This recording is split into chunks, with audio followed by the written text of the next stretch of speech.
EduTechGuys Radio, radio.edutechguys.com.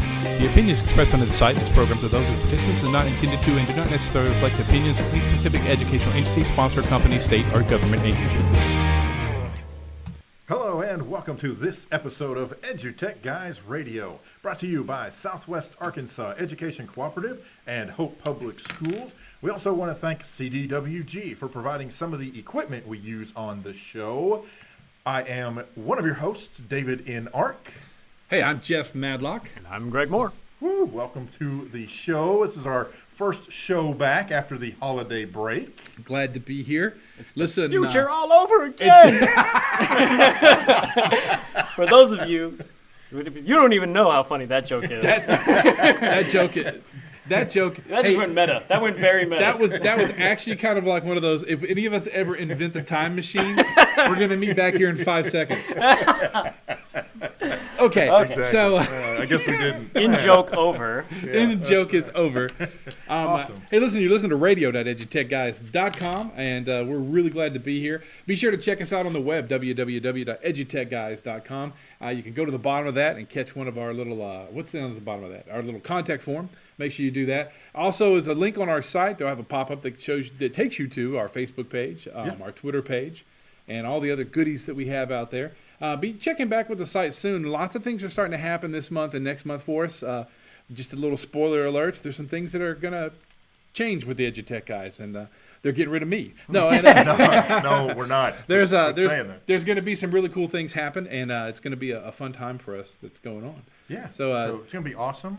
Today on the show, Today we're going to talk about a couple of things. We're going to talk about CES 2016. That's what's happening. Consumer in Electronics Las Vegas. Show. That's right. You know, they say what happens in Vegas stays there, but this is CES. It ain't staying there. It's being tweeted out and Periscope. My RSS feeds are just on fire. They're crazy. So, but we're going to talk about a few of the things that are happening at CES and some of the cool things that. Well, some of them aren't so cool. Some interesting things that we've learned about. And then we also have a special guest today is Sabra Eaton, and she is with Springdale Public Schools, and she's going to be on a little bit later to tell us about some of the stuff that she does for them and also talk about ArkEdChat. So that'll be cool. Yeah, pretty exciting. So I'll tell you what, let's hop in to some of the stuff going on at CES, and I'm going to start with one of the things that I've really been anticipating, really even since from the time I saw the first version of it, is Oculus Rift. Oculus Rift is virtual gaming headgear that allows users to interact with their computer systems, and today, finally, you can pre-order the Oculus Rift. Can I get it for $24.99? You cannot get it for $24.99. I would tell you, I think that's going to be one of the biggest. Now that you brought it up, I think that's going to be one of the biggest sticking points. I mean, that's one of the biggest. The price, yeah. One of the biggest things that a lot of folks are kind of crying foul or complaining about, right? Is the price point for Oculus Rift. So it's not $24.99. It is instead. I can't afford it. I'm going to fix income. Well, you're not really the target audience for Oculus Rift anyway. I'm just going to throw this out there. I play games. Right. I play Pac-Man. I play Pitfall. Listen, you can't play your Earthworm Jim game with Oculus Rift. Well, I guess you could. Like Worms Armageddon. Can I play Worms again? Technically, yes. Armageddon? World Party, maybe. You're not getting Armageddon. what? What are you getting? You're getting? No, but the price is $599. $599, and but you know, it's honestly, how much is a Steam controller? Well, like $50. Okay, never mind. How much was the gun to shoot the ducks in the Nintendo game? That was before my time. That's a good point. How much was that? I think that was actually a couple $100. Wasn't it really? Quite expensive? Yeah. Yeah. So that's funny. I really hadn't thought of it from that direction. But I guess you're right. That's the way I look at stuff. Is really, how much was the Nintendo Power Glove? I'm sure that was a couple $100. That went over great.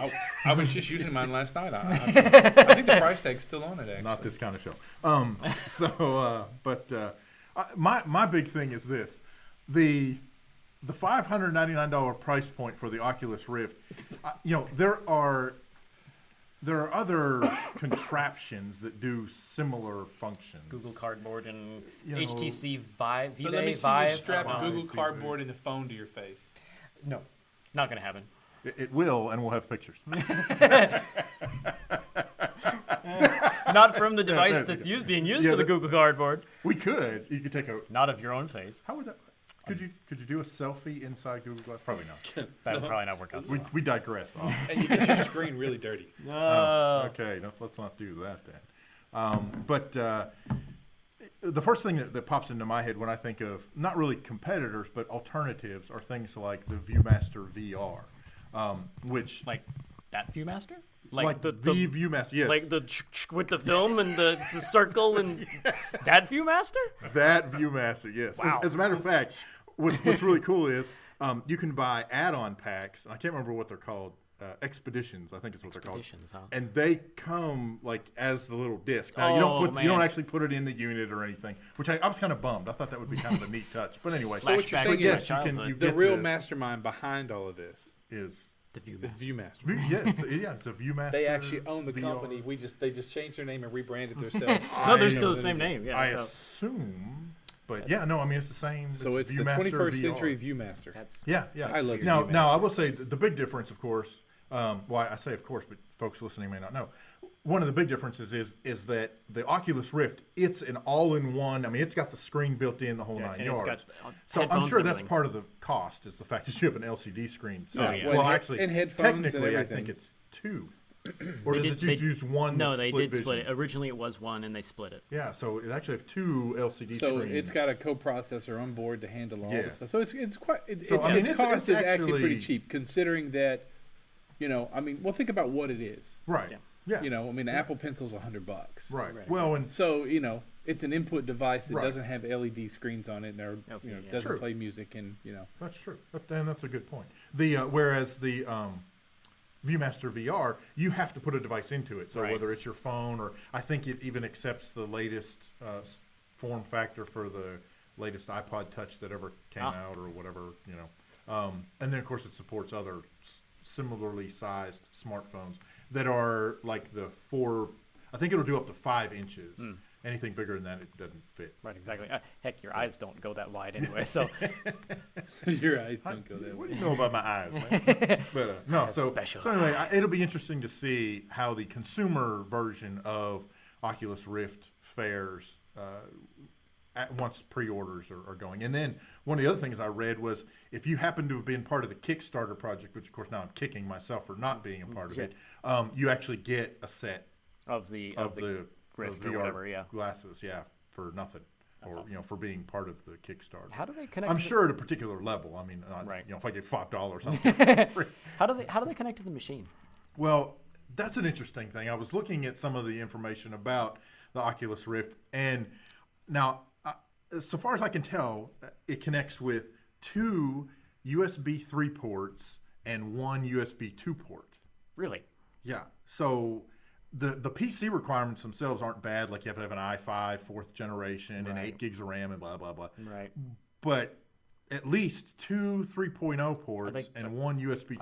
Are they handling video over USB? I mean, that I don't know. That is a good. That's a good question. I don't know if it's doing. I don't know if it's doing like mini HDMI or mini anything. display but, port or whatever. I'm assuming not, just because we're talking 2 USB 3 and then the 1 USB 2. That's interesting. But that's a lot of ports on your machine that Yeah. all of a sudden have to be taken up, for this peripheral. Right, I exactly. don't know. Very interesting. But That's portastic. Portastic. But that also feeds into what your conversation about how much this thing costs. Not only does it have the screens on board and has to do the processing, obviously it's got some kind of Right, graphics, exactly, yeah. GPUs going on there. Yeah. So I guess when it's all said and done, 600 is not that bad, really. it's not that For bad. people that game a lot, Oh yeah. Right. Heck, whenever you spend like 2-3 times that for a graphics card alone, so All right. You're right. yeah, but Yeah. I think people that are. Boy, I mean, that's true too, man. Yeah. Especially if you get, if you go. High Now end. this is going to get geeky, but if you go high end and then you Crossfire or SLI, them, gosh. where now you're talking about 2 of them in tandem. Right.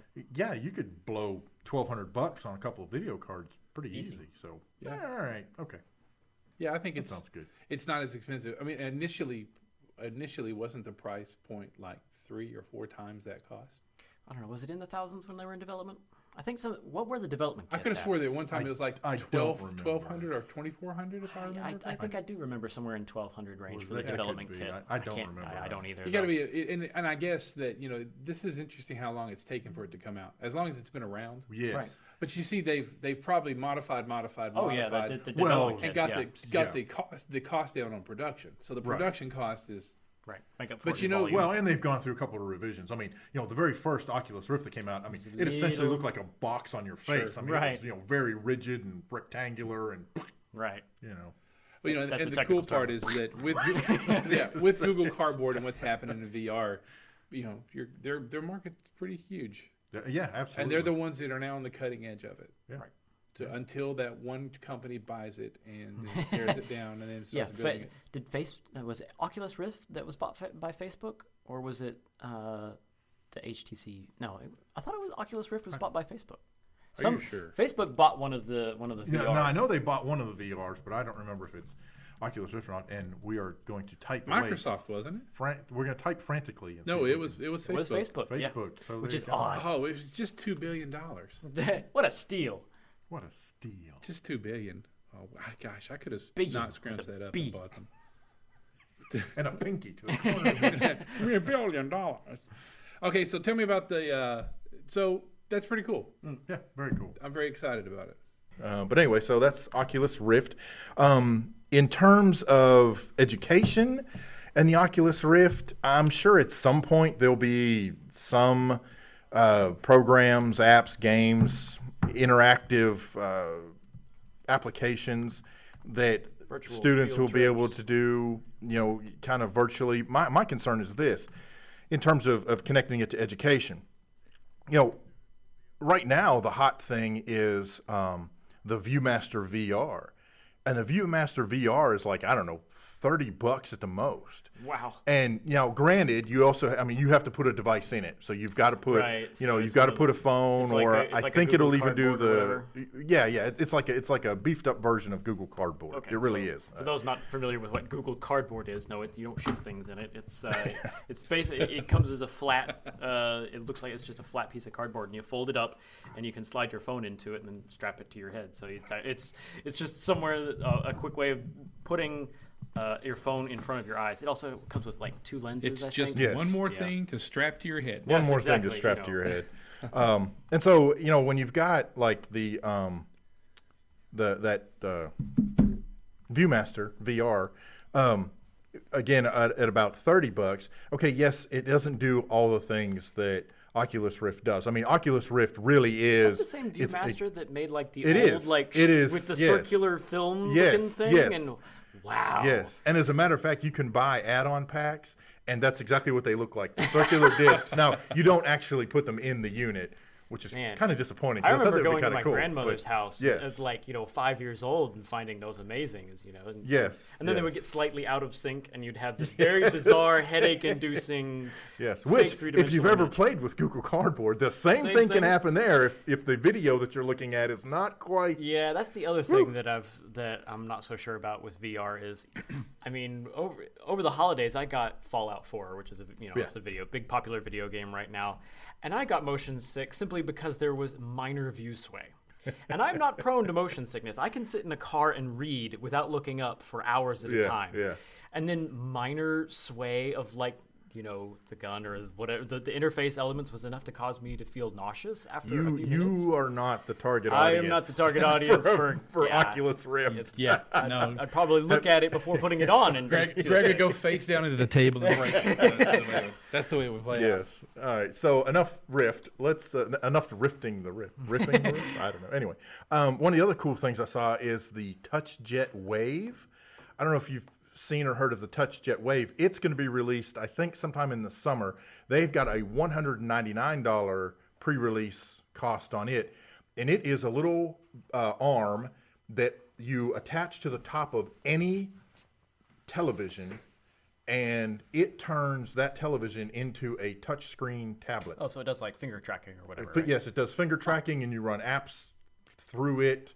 I think little- it's so kind of it's like like an a- Apple TV Right, exactly. type, and I'm that's using cool. it loosely. But yeah, but for $199. So you're talking about.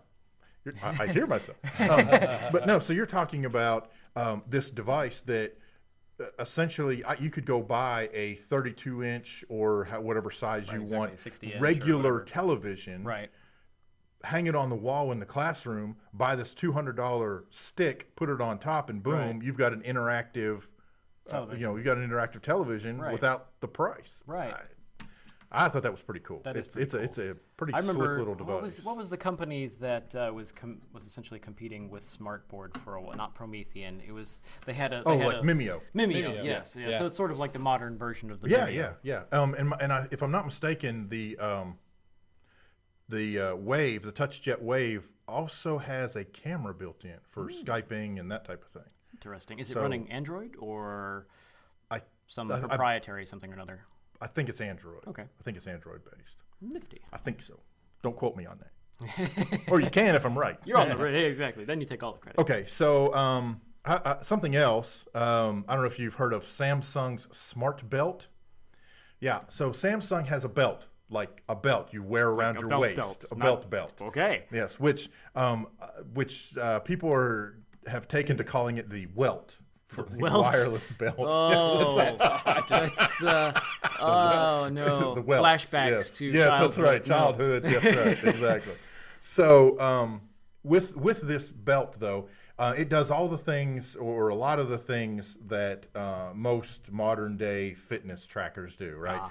It tracks your steps and your. It insults all your this other weight stuff. and it says Okay, that you're doing terribly. close, And all right, so close because it does measure your waistline. well, that would make sense. I I'm what, like, what okay. else is it? It's going to measure your head diameter. right, Of course, I it's a belt. well, I guess if you wanted to wear it, right? Something else you could are put incredibly on your head. arrogant. You need to work on that. Yeah, that's You have a inappropriate. big head. so I'm like, you've got to be kidding me. So yesterday is when I first actually heard about this, and I heard about it on one of the local news stations, and one of the news. They're not newscasters in the morning, morning hosts. One of the He morning said shows, yeah. he said something to the effect of this. I don't know why that's needed. I have a perfectly good belt that does the exact same thing based on the number of holes I can get exactly. into. Right? I'm like, And there's the key right there there. it is. So yeah. So anyway, so there is the Smart Belt. And speaking of all of this smart fitness stuff, there is the Pit Pat. The Pit Pat is basically a Fitbit for your dog. The Pit Pat is a Fitbit for you. You know, I think I had one of those as a kid. This is not the future that I was Pit promised. Pat? Where are the jetpacks for the flying? I was not promised Pit Pats for the Fitbits with the dogs and the. So, there's Pit Pat, and of course, there's all kinds of stuff happening in conjunction with CES in Las Vegas. So you can hit Twitter and follow You can Google hashtag. CES and you'll be You know, up to yeah, your eyebrows. exactly. One of So, the ones that absolutely. I saw that was released just recently is it's a 3D printer from MCore called the Ark or Ark. I'm not sure. It's ARK lowercase e. Little e. Yeah, exactly.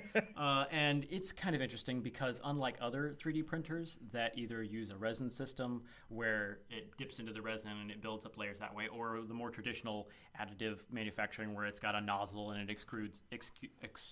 You know what I'm trying to say. Yeah. Yes, that word. Melted plastic in layers. This actually uses paper, and it prints out a layer of paper, and then it has an inkjet printer built in, so it's full color 3D printing. You aren't limited to just a single color of plastic. It lays down a layer of paper, it cuts it out in the shape of that slice, prints on it so that it's full color, and then glues it down, and then repeats. So Holy cow! it's got every layer is as thin as a piece of paper. You know, that's Well, one of the things that you look at whenever you're looking at 3D printers Right. is how small is the Yeah. layer height, because that makes it look jagged or whatever. And it's full color, which is the other part about 3D printing is anytime you 3D print something, after you've finished 3D printing it, you have to go and paint it or just leave it as a single color. Whereas this it's a really impressive full 3D, full color. Wow. I can only So no imagine that wonder they're the pretty school's going to heavy. get those. Yeah, and Coming next week. It's Very still cool. pretty expensive. Previously, MCore apparently made industrial grade 3D additive printing stuff with the same sort of technology with paper layers. and it was many thousands of dollars. Whereas this one is still expensive at it's about $6,000. It's at $5,995. So definitely not something for. It's like, oh yeah, we're going to buy 30 of these and put them in every classroom. Right, but right. If you want to make really detailed, really full color, very impressive 3D prints for whatever reason, it's an interesting option. That's cool. And comparing it to some of the other 3D printers, it's anywhere from like the cost of 2 to 3 of those. So it's expensive, but it's not like way extremely blown out of the ballpark or anything. Yeah. Oh, that is very cool. Awesome. All right, cool. Well, there you go. All right, so again, you can check all that stuff out by following CES. I was like, I don't know, it's 3 letters. What are they? I don't know. Anyway, enough of our babbling. Let's get to our guest, Sabra Eaton. Welcome to the show. Hi, guys. Awesome. I was like, oh, no, did we lose her? She's like, I can't sit through this anymore. That's right. I'm leaving. I think I may be getting snowed in, but I'm still here. Oh, is it Snowed snowing? in. Is Okay, it snowing up there? Well, snow, sleet, I'm not really sure. It's kind of trying to figure out what it wants to do besides be cold. Wow. Oh, my goodness. Wow, man, I had no idea. We won't keep you too long because we don't want you to slip sliding away. So do us a favor. Introduce yourself. Tell us about you, where you're working, what you're doing, and what's happening. Well, I am a teacher at Springdale School District. I'm at one of the middle schools at Sonora Middle School, which is one of the last middle schools that we've added to Springdale. And right now I teach keyboarding, tools for learning, and intro to business communication and technology. So I'm a business teacher. I've been a business teacher for 5 years now in this district and at St. Paul, Arkansas. I've been in adult education, so I kind of like to do different things, but Sure. I love education. I love technology. I love business technology and kind of integrating all of that together. Cool. Very cool. That's awesome. That is awesome, man. But you see, I know you from ArkEdChat because I try to jump into ArkEdChat as often as I can. So it's glad to have a face and a voice to the tweets. Yes. To kind of go with that, Yeah. So what's the hot thing? Okay, we're right back after. Well, let's start at the beginning of the year. This year for you, what's been the hotbed topic with the kids? I mean, what's the big happening thing that your kids are doing and you're doing in class right now? Right now, our district, this is the first year that we're fully student-led conferences. We're really working on their portfolios and the students being able to take responsibility for their own education and really have a bigger voice. And Springdale is all about, every student can learn, and we will teach every student, and everyone counts, and one means one out of thousands. And we want to make sure that we're reaching every single person. And so that goes back to relationships, and that's one of the reasons I'm so thankful that I'm a part of this district, is because we really do rely on those relationships with kids, and we want to try to always push them to be the best that they can be. That's awesome. Yeah, that is very cool. What are you guys using for one-to-one? Are you using Chromebooks or iPads or Macs? Yes. Or We're Chromebook one-to-one throughout the district from 3rd grade to 12th grade. So we do have that implemented, and then we're one-to-one iPad kindergarten through 2nd grade.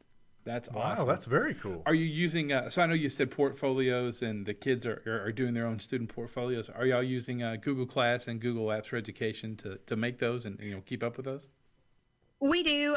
What I did last year for my school, and really to kind of for the district, or a lot of people have adopted something similar to what I created, was I went into Google Drive and said, let's use Google Drive, and we can house all of our documents there and then use whatever medium to show the parents that we want to.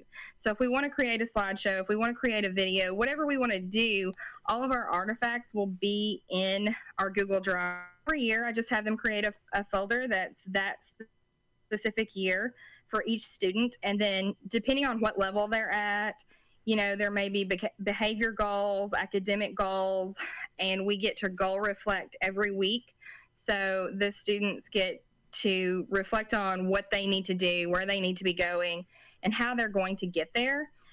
throughout the year. And then we also do, student work, strengths and stretches, things of that nature, as well as their standardized test. And then every year they build on that. So once they get to high school, if there's, that senior year, if they decide that they want to go back and create a portfolio from their entire school experience, they have that and they have access to all of that. And so I think that's going to be really cool in the years to come, that the students, sometimes, especially if you're moving, if something gets lost, you lose some of those things that you think, how cool would that be to look back on when I'm 18, what I did at 8. Right. And so this is going to give us an opportunity for that reflection piece. And also it's going to help teachers learn their students. So if the teachers will have the student introduce themselves with their portfolio from the previous year, then they can see the pieces of work that they already have. And so they see this really in-depth look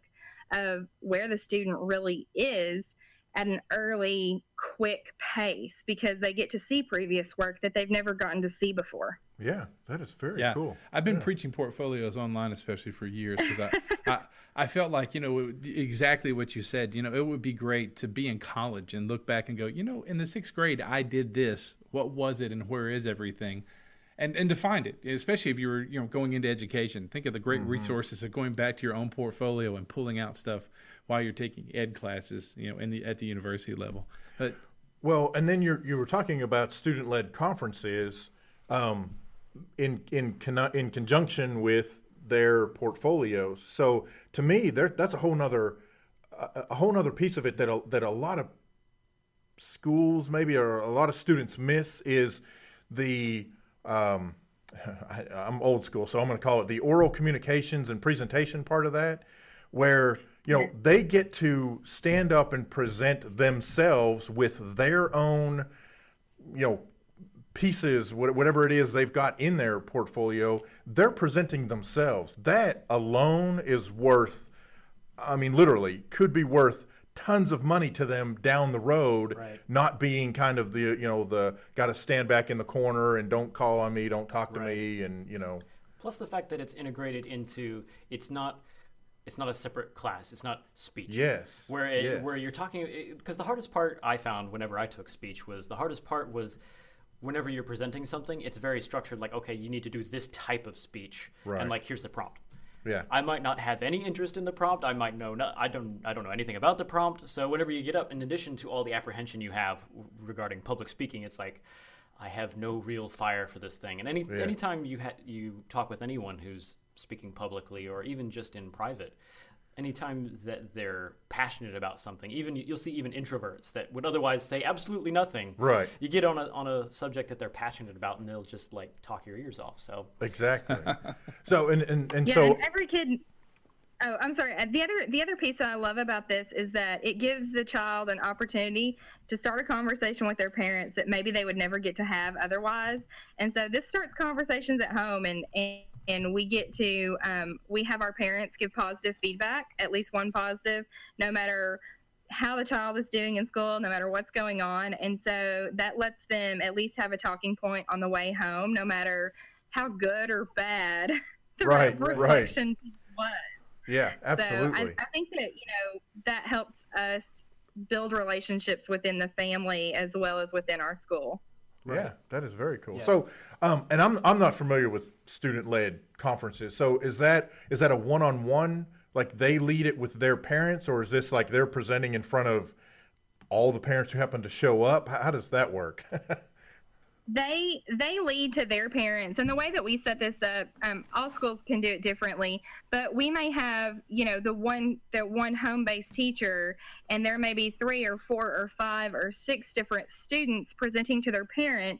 And then if they want to have a conversation with the teacher later, or if there's, some piece that they have a question about, the teacher can kind of go over and redirect or help that conversation out. But it's not about the teacher, because it's not a one-to-one situation. The teacher isn't standing there prompting the student. And so at our level, at 6th and 7th grade, they see for the first time coming in, we have to own this because our teacher is not going to push this conversation.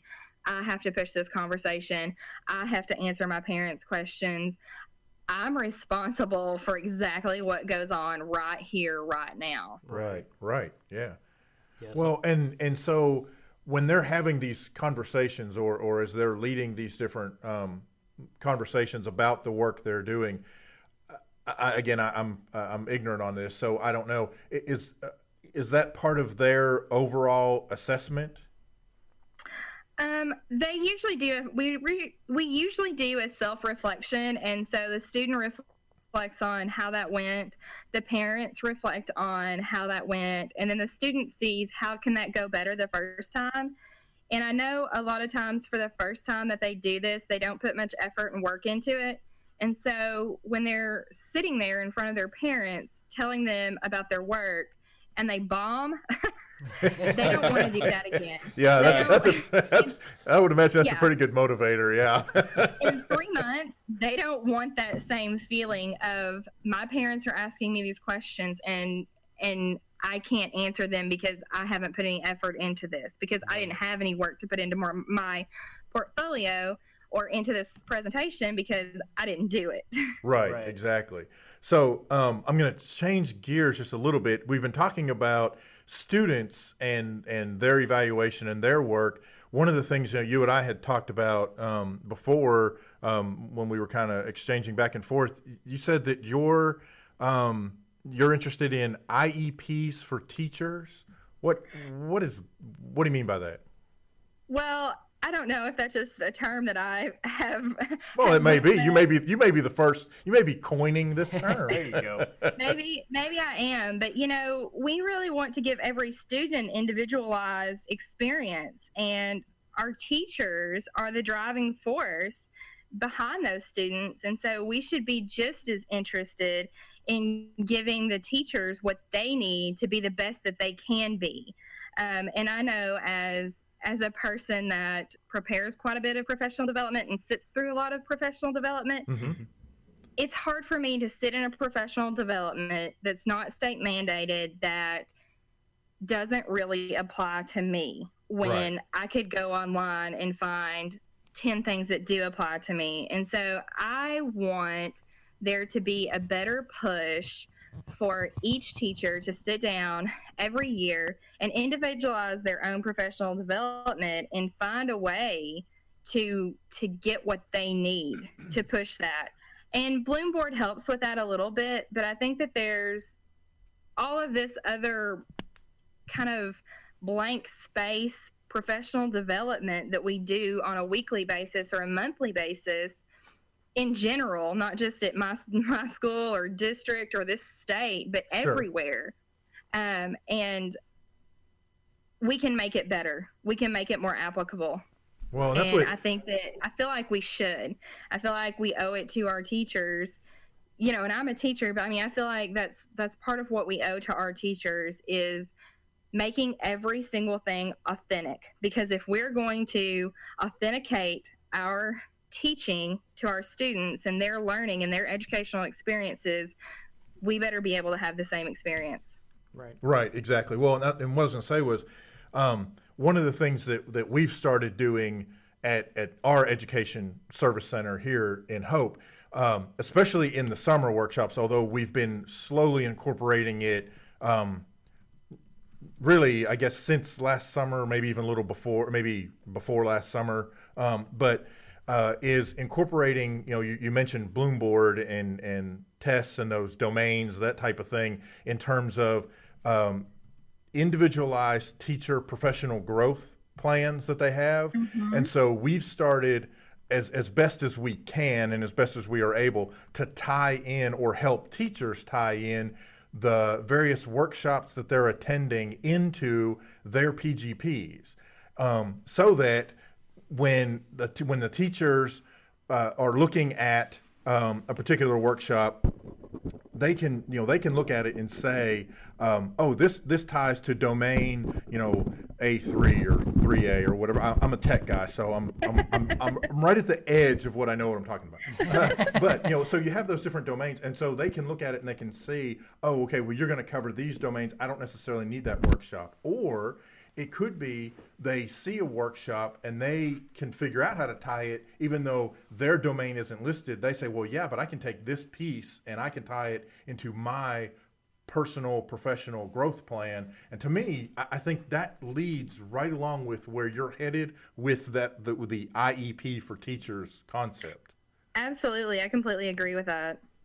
That's cool. That's cool. So I had a question, and it's kind of backtracking a bit. What machines do your teachers use? Are they using Chromebooks also? No, we're not using Chromebooks because of the limitations of programs and actually, some of the download capabilities. And so what we originally started with was just laptops. And so the teachers just have a Windows operating laptop. Okay. Yeah, see, that's some of the things that we've run into is there in that when you're creating an IEP for a teacher, to me, that's where you can run into a big problem right off the bat is that the kids are using one piece of equipment and the teachers are not using that piece of equipment. And there've been a lot of debates in the ed tech, especially for Arkansas, about that. Because a teacher could not use Google Chromebook because then they couldn't use eSchool because eSchool wouldn't work. Right. So you got to use something else. So I had that conversation today. No, you can't bring your Chromebook to me. Why would you bring your Chromebook to me? No, it doesn't have Internet Explorer. No, you can't put Internet Explorer on there. No, it doesn't work with eSchool. Yeah. Right. Yeah. So it's one of those things. But in that, so what PD specifically have you found anything successful so far this year that you could really tout and say we did this with this app, or we did this with this website, or we did this with integrating technology into the classroom? Have you had any real big success this year you could share with us? Well, I think with this year, because this year was at the beginning of the year, this was the first time we were genuinely 1-to-1. We were 2-to-1 last year throughout the year. One of the great things that is your Chrome app launcher that you put on your Windows laptop, and when you launch that, it looks just like the kid's Chromebook. And Sure. So when you're mirroring something, it's easy to mirror on the screen, and they can see what you're doing with Google Chrome, and with all of that. The other thing is just expanding our Google apps. So, pretty much the Google suite of how do we, moving in the SAMR model, moving to substitution, moving to augmentation, because I feel like, I'm really pushing for modification by the end of the school year with my teachers. But, right now we're just in the substitution mode.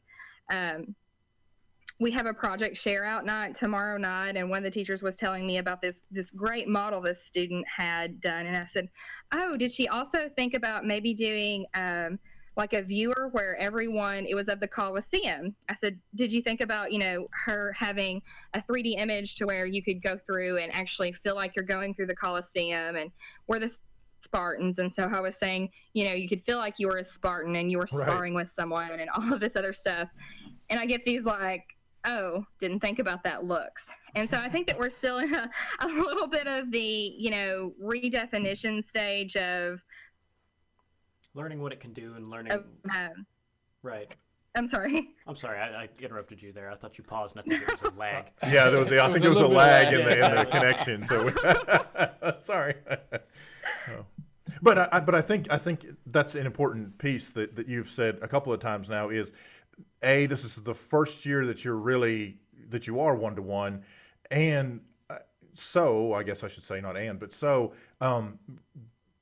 your teachers and students, for that matter, are just starting to figure out how to do some of those things, and like the things that you're talking about. And I think that's where folks like you really come in and be very helpful for the teachers, because you're able to think of those things that the students aren't necessarily going to think of themselves, and teachers who aren't used to incorporating those types of content, they're definitely not thinking about it. A lot of them, frankly, are still at the not only substitution stage, but how do I still haven't quite figured out how to make this work. Yeah, right. So you want me to incorporate what? I'm still figuring out how do I turn it on. Right. Literally. But I think that's where the kind of thinking that you just, that you explained here, that's going to come especially I think, as students see other students doing it, and as teachers see teachers and students doing that. And so really, ultimately, that's going to kind of push you to think even further outside of the box, which is cool. Yeah, I really hope that I, get to continue to be pushed all of the time. And one of the things that what I really try to tell every single teacher, and I'm very upfront with my students, I don't necessarily know more than you do. I don't know how to do everything. Maybe I'm going to tell you to figure it out because I don't know, and I want you to teach me, and it's okay. And I try to teach them how to be respectful with that within their own classrooms, because there's going to be things that they learn from me that they can take back to core classrooms and be a leader. And that's something that I really worked on last year, was when our Chromebooks were new to the building, was having groups of students go up and talk to their class about that. So one or two students say, here's how we use this. Here's how we do this. This is how we get into this program. This is how we download an app. This is, this is what's new to us. The other thing that I was going to say that we use all the time is we finally got everyone on board with Google Classroom, and we use that for our professional development. We use that in our classrooms. We use that pretty much everywhere as our medium of getting information back and forth from student to teacher, and really it just being a plethora of information. And it's so ever changing that they're adding so many new and cool options to it, like co-teachers and things of that nature, that we this year we're kind of trying to push keyboarding into some lower grades. And so we're working with 5th grade teachers to say, here's good information about what to tell students. We've created videos and put them up for that. Different things like that we've done that I think have been really helpful to show other teachers how you can use something. Yeah, absolutely. Well, and one of the things that you had mentioned, I want to kind of back up a little bit, is that sometimes a student comes to you with an issue or a problem or what have you, and you freely admit, hey, you know what, I'm not sure, or I don't know that answer. And that, to me, that's one of those key elements. And there are several other folks that we've talked to, that we've worked with, and I've really grabbed on to, even when you know the answer, you pretend you don't. Right? Because that forces them, right? That forces them to think about it, to research it, and well, I'm not exactly sure. Let's see if we can figure this out, and kind of help them to instill learn. that sort of attitude of I don't know how this works. I'll figure it out myself. Right. Because so often we've gotten into this habit of spoon feeding in education, where it's like, I don't know how to solve this. Let me go to the teacher and ask, because there is no other source of knowledge and I cannot find it myself. Yeah. So, and that's all changed. There's lots of sources of information. Yes, so. The internet is a wonderful thing. It is a wonderful thing. So I noticed you're doing your grad work. Is this a big part of your grad work? Are you going to turn out a book when you finish? I think that's what I see here. That's where he's going with it. I don't know if that's where you're going with it. Well, I'm considering that more for my doctorate, because what I've found in my master's studies is I'm trying to finish up a master's in a year on top of a 12-hour ESL certification. So essentially, I'm trying to finish up 48 hours in a year's time and figure out, how to still teach. Right. But what I'm figuring out through all of this is that we're pushing online education further and further into our public schools, down to lower level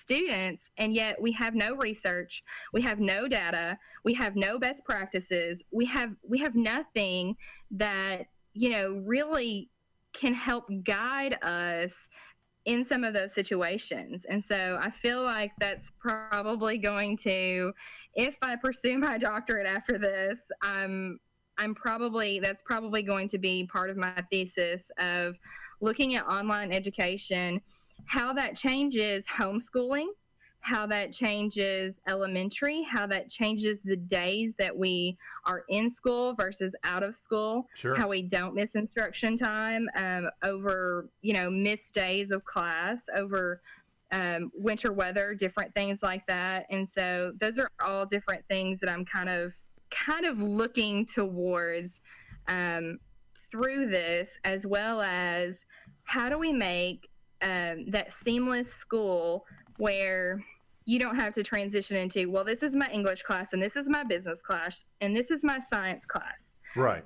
This is the class where I learn about a concept and I integrate all of these classes within that, and I produce work versus I have a worksheet, I have Right, a scavenger exactly. hunt, I have something else.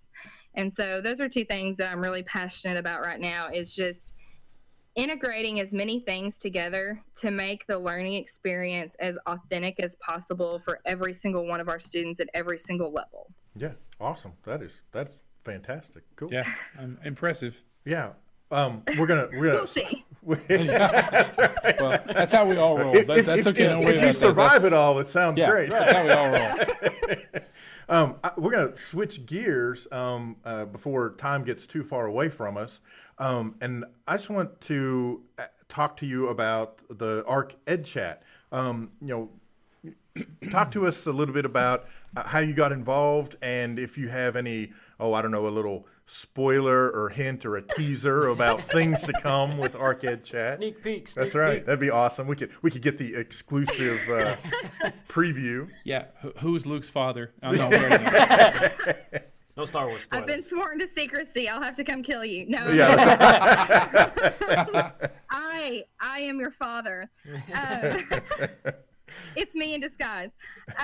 Well, ArkEdChat started as something that Daisy Dyer-Dewar and I started working together, and I was her when she got the job at St. Paul, and this was a coming home for me because it's where I graduated from. And so we pretty much decided from day one, because I wasn't planning on switching jobs, let's just change the entire school. Let's take everything by storm. Let's change There the you go. entire school, and let's create a learning environment for these kids that they've never had before, that I didn't have when I was here. And so, it took some time. It took a whole lot of grant writing, and we started out and we just started trying to find like-minded people, and you have to find that. And the thing that when I had just gotten out of college, I was using Twitter. And so I kept saying, we've got to use Twitter. We've got to do this. And she finally said, okay, tell me about it. Walk me through this. She figured it out and took Twitter by storm and pushed through. And we decided, however you want to say that, about a year later, let's do a chat for our state. And it started there with the two of us, and it's continued till today. So it's just one of those things that we both feel very passionate about, and we feel like it's helped us grow as professionals. I feel like I always have an outlet for anything. I feel like my PLN really pushes me harder than anyone else I could possibly, be working with, be in the presence of. Like, I feel like it's just connected me so much. And I always love the feeling I get after ArkEdChat, because I always feel 100 times better. I feel ready to go into work on Friday and plan for the next week, because I feel like I have a whole new outlook. I feel like there's a ton of things I want to get done. And so it's just such a positive experience for me that, I definitely always want to continue that as long as we can. Sure. Spoiler alerts. Let's see. Tomorrow we're talking grading. That's such a hot topic for us because while she's working on some more professional things, some consulting, her book, changing the face of rural education, right now, I'm kind of wanting to push my district into some pass-fail courses, some different things of that nature, to where we're really more competency-based. And I think that many schools are really scared to move away from the letter grades to the competency-based scoring. And so that's kind of a few things that we're going to touch on tomorrow. Yeah. Well, and I'll definitely add this tomorrow, but while we're talking about it today, and in fact, this is one of the things that Jeff and I were talking with his superintendent yesterday, as a matter of fact. And, one of the big issues with getting away from the A to F grading is not even necessarily the teachers and students and the culture of the district, but parents have a hard time, because that's what we grew up with. We grew up with A to F. So in order to break away from that, we have to help parents understand what the difference is and why we're looking at moving in that direction. What does this mean in terms of going off to college? What does this, how does that translate into the way the rest of the world works? And I think that's one of the biggest issues with getting away from A to F. But we'll save that for tomorrow. But no, that's awesome. So all right, so you've kind of touched on some of the things that you're looking forward to in terms of working with the district. For example, like we just talked about, helping move toward that competency-based grading scale. What are some of the other things you got going on? Are you I have no idea. Do you present? Do you travel and present? Or you, of course, other than the 900 hours you're working on your various certifications and stuff, you only have 900 things. What's the next 100 things you're doing? Well, right now I pretty much just present for Arkansas Business Educators Association, and so just kind of whatever their needs are. I usually present on, social media, how to use it in your classroom, how that can make you a better teacher, how that can get you more connected. And then also with keyboarding, I do quite a bit of, keyboarding presentations with that. I've scaled back on that. Daisy and I presented quite a bit for about a year together, and we traveled some. We went to EduCon. We went to ISTE and presented one year, but I haven't really been in a position where I've gotten to pursue that. But I'm hoping in the years to come, I'm able to kind of look more towards that, because my real passion is helping teachers integrate technology into their classrooms. And so I'm getting my master's in curriculum. So that's where I'm at right now. That's right. That's like you said. Between that and your crud. Now, what'd you say? Your LEP? My English is second language. Yeah, ESL. Certification. I'm so close. Yeah. That other acronym among the billions that we have to keep track of. Hey, well, listen, we want to thank you for being on the show, because we've got to get Daisy back on. When we had Daisy on, we had a terrible technical problem trying to use a new trying to use Blab. You've probably heard of Blab. So, of course, yes. Blab is wonderful. It just doesn't work in this kind of situation. At all. But we want to thank you for coming on, and we'll get you back soon. If you have anything come up, let us know. We'd love to have you on and tell us about any changes that you got going on, or any successes that you have.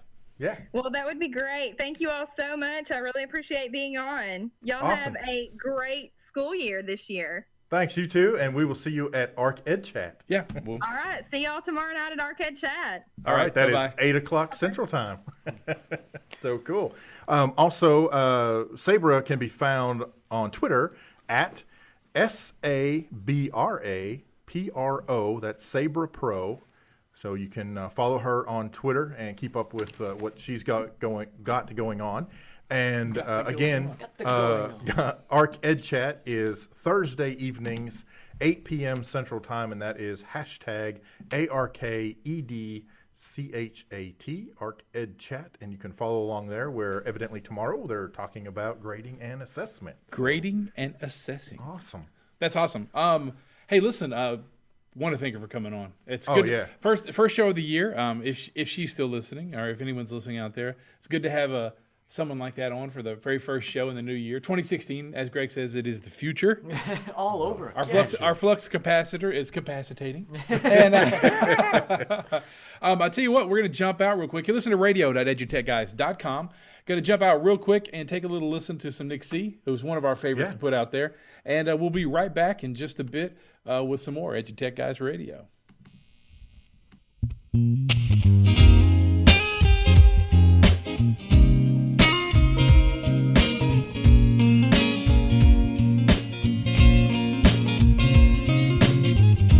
Guess who in your moonlit face, and I know it's true. Well, like shining stars will never fade when it's me and you. That life alone, love, down till the end.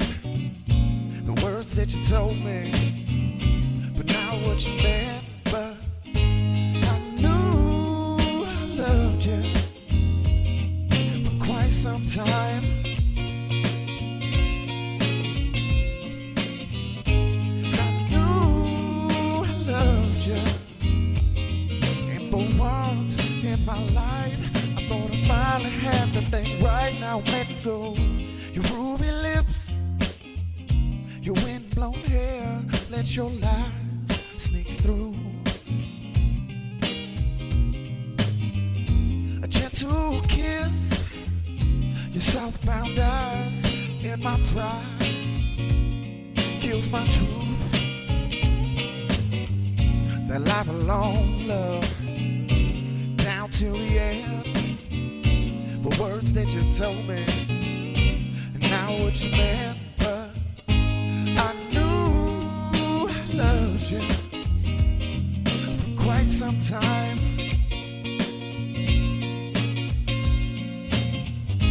I knew I loved you, and for once in my life I thought I finally had the thing right. And when it's all said and done, and your memory is shining through on those yesterdays of your evil ways, and there ain't no bridge unburned. Well, I'll leave you be. Ain't no finding me, no, 'cause I'm letting go.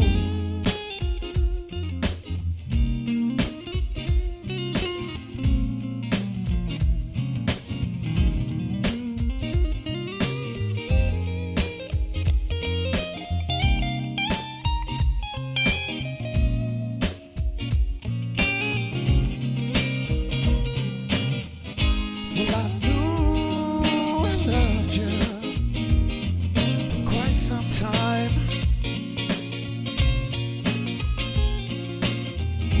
I knew I loved you, and for once in my life I thought I finally had that thing right. Now let go. Oh, now let go. Now I'm letting go. Now I'm letting go. Now I'm letting go.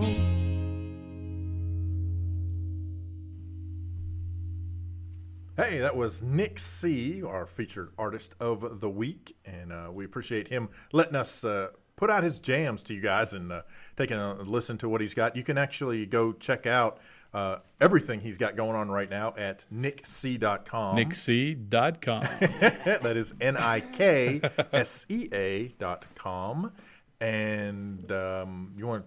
I don't know if this is where we are in the show, but I'm just gonna do our own spoiler. Throw it out there, baby. I'm gonna do our own spoiler. Spoil ourselves. Next week we've got Dr. Jim Beagley, and he'll be our featured guest. I didn't know that. Well, you Jeff has should been you should spoiled pay now. attention more. I thought I was getting the newsletter. What's going on here? I was getting the newsletter. Yeah, no. So we're gonna have Dr. Gosh. Jim Beagley. So that's gonna be very cool. You know, I am the heart and soul of this show, and I should know what's going on. I'm kidding. Boy, I just got a bad look. Oh, Hey, there's already a guy scraping my name off the door. Oh yeah, there's something we got to talk about off air. Oh, listen, by the way, you're fired. No, not at all. We jest. Yes. I mean immensely. So no, it's. We like not to have at fun all. on the show. We do. no, we don't. We're very serious. You shut up. Oh, We're sorry. very serious. Yes, very serious. Hey, it's been a great show. XM. Sorry Be about the serious. front end. If you're listening to us now on the Oh, am I podcast, supposed to have this on? we I don't have think I need this on. we have Okay. fixed the intro of the show. If you're listening to us live, then you caught David repeating the same two words over and over and over again. We I'm promised that not was a sure what glitch that and was it wasn't about. just him. Yes. Yeah. Contrary to popular belief, that was not intentional. Sometimes it is. This Well, time it was not. Yeah. I'm a pretty small sure stroke. I installed. We needed extra power to the USB, so I have a small hamster running in a wheel here. I think got that tired. was the piece that dropped into the digital conundrum that is the EduTechGuys radio show. Yes. It is so Digital much. conundrum. The if you digital will. conundrum. Yeah, DC. That should be our subtitle or our tag. Or We need to label all the equipment with Everything. that digital conundrum. Digital conundrum. You know, it's funny. She was talking about social media. We just moved to a new website. We're moving to a new website. It's At Hope Public Schools. At Hope Public Schools. Oh, thank I was you. like, I was Not wondering. I was EduTech like, Guys, not sorry. we. I was like, man, I really am out of the loop. Yeah, The other we, Ours not still we, says we. Happy Holidays because I feel like until I take my Christmas tree down, it's Happy Holidays. But yeah, we just moved. We're moving to a new website. It's hot now. We're actually populating it, and then in the next few days or first of switch next the week, we'll bring a DNS hot. It's Aptgy. Aptgy.com. AppTEGY.com. Arkansas-based company. Yeah. Nice guys and girls, men and women, ladies and gentlemen, and Any other genders you want to throw but you know in there? all that they really hit the social media thing. They really understand the social yeah. media thing. All of our kids and all of our parents are on social media, and that's the quickest way to reach them. And just like Sabra said, that's the quickest way to reach the people. That's the way to find out what's going on and become somebody. That's what it's there for. To hit social media in the classroom and find out what's going down. Yeah. I was very impressed that she's pretty hot on top of that topic, and that's very obvious because ArkEdChat's been around for a while, and they've done a wonderful job with ArkEdChat. Well, and much to their testament, one of the things, at least from my perspective, every state has their own EdChat. I mean, you can look up MN EdChat, you can look up NY EdChat, all that stuff.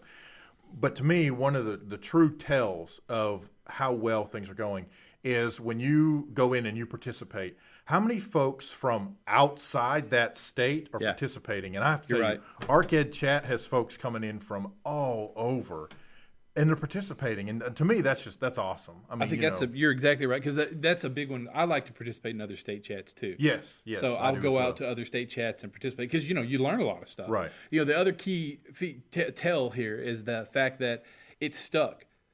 They started it and it stuck. Anyone could have done hashtag the real ArkEdChat or AR chat or you know what I'm saying. I mean, Right. It's that whole thing about you don't hold the monopoly on hashtags. Right. So, but they've done a really good job of and it's very popular. Very, very popular. Yeah. It's awesome. Yeah. Very cool. Anything you want to add? Any Google tips? Oh, I have a you sort have of a tip? related. It's not actually a Google Apps feature, but it's a nice extension for Google Chrome. The other day, I was working through our MDM, and I needed to open up a bunch of links at the same time in tabs. I was opening up various pages for devices. And I was doing it one at a time over and over and over again. And I was like, there's got to be a better way to do this. And so I found this extension for Google Chrome called Link Clump. And what it does is it allows you to hold a key on your keyboard and drag select a sequence of links, and it will open all of those links in tabs. So Link Clump, one word. Link Clump. And it's very, very handy for that sort of situation where it's like, I need to open all of these, and I don't want to sit here going click, click, click over and over again. It can do other things. I think it can also, you can set it to, based on what key you're holding whenever you drag.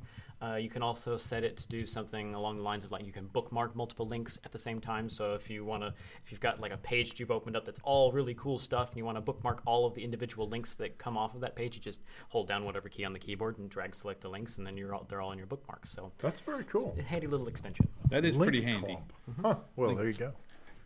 Well, I'm just like, man. You know, it's funny. But it's so funny that you, like you said though, there's got to be an easier way to do this. Like, and sure enough, somebody else had the exact same thought. Exactly. Oh, this is crazy. It's got to be a better way to do this. The difference is they created the app. We're using it. Exactly. Or we're not. He is. Thank goodness for the internet. I don't have to do all the work. I can benefit from other people's generosity. There you go. That's right. Exactly. So link clump. Well, I'll tell you what. I'll put it out on the Twitter here in just a bit. We'll drop it out there too. Yeah.